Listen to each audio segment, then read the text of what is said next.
At least one of these spirits did not know that the earthquake happened. Someone just grabbed my shirt from the back and then hinila ako. Then I felt so cold. Tapos maya-maya, sumikip yung dito ko, yung sa waist. The culture of Baguio itself is so deeply connected to the Cordilleras that we still have that sense of the spirit world still interacting very actively with the physical world.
There were dozens of people who got caught there and died there because of the collapsing structure. In the years after the earthquake, there have been sightings of, for example, people looking out from the gates, strange people dancing around the trees. Yung mga kwento ng taxi driver na may sumasakay ng bandang SM, pag kinakausap nila sa hotel daw siya nagtatrabaho. Pero nung pinapababa na siya, doon bumababa sa mismong ng Hyatt Hotel. We were able to transcribe the existence of at least two spirits who were there. At least one of these spirits did not know that the earthquake happened. She perhaps erased this from her memory, so she was still waiting for something or somebody, even if after the earthquake happened.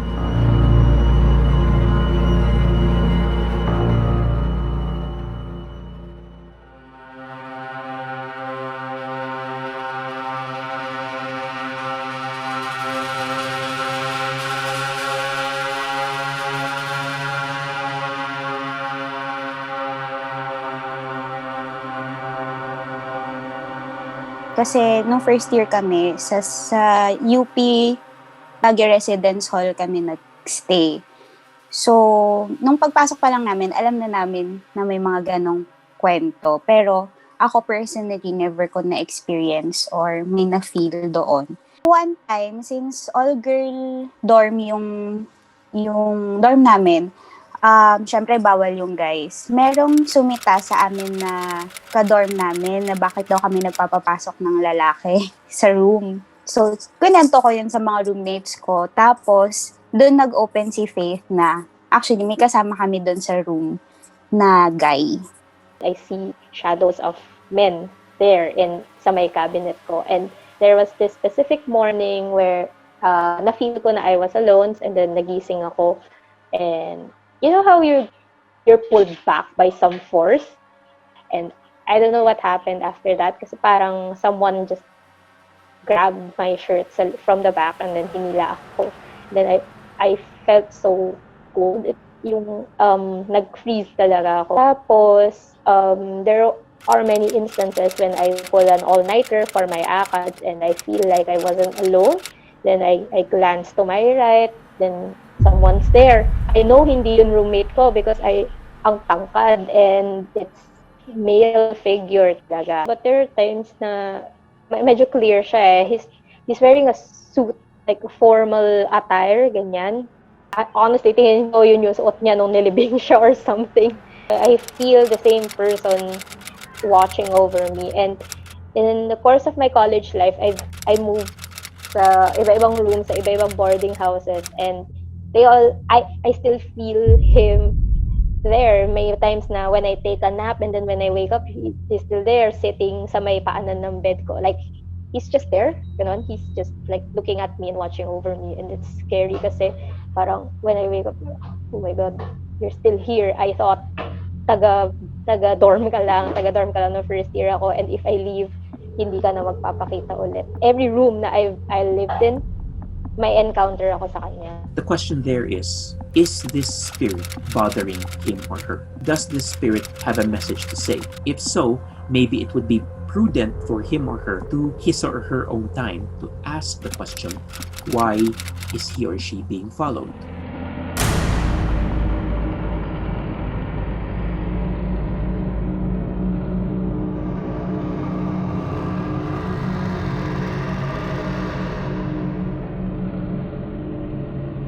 First duty ko doon is 7 a.m. to 7 p.m. Tapos nung pauwi na, yung ginawa ko, pumunta ako sa stock room para sana mag-ayos na lang. May sumilip na bata, 3 to 5 years old. Ang itsura niya, apple cut yung hair. Pero hindi ko nakita, blurred yung mukha. Pero alam ko nakangiti siya, tapos nakatingin siya sa akin. Tapos maya-maya, sumikip yung dito ko, yung sa waist. Alam mo yung parang may yumakap na bata sa'yo. Tapos na-feel mo talaga yung paninikip ng sa waist part.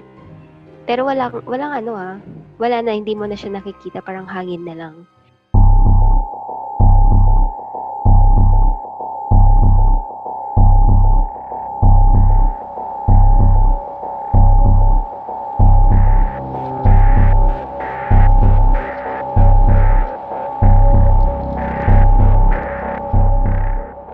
Some people say that sometimes in the middle of the night, they would see this lady who was just be there at the side of the tunnel. And then when people look back at this lady, she would be gone. There's actually no history of anybody dying within those tunnels or a young lady dying within those tunnels. Now, however, according to Baguio folklore, if there is something geographical which is particularly pleasing to the eye or something which is unusual, it would be inhabited by a spirit. I would easily assume that this elemental spirit, for a lack of a better term, would be residing in the long tunnel of Asin.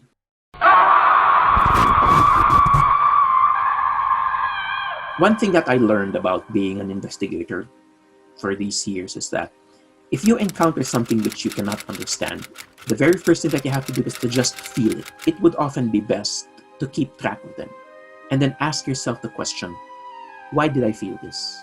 If you want to find a logical explanation for these experiences, then okay, that's up to you. Take these as personal experiences, nothing more.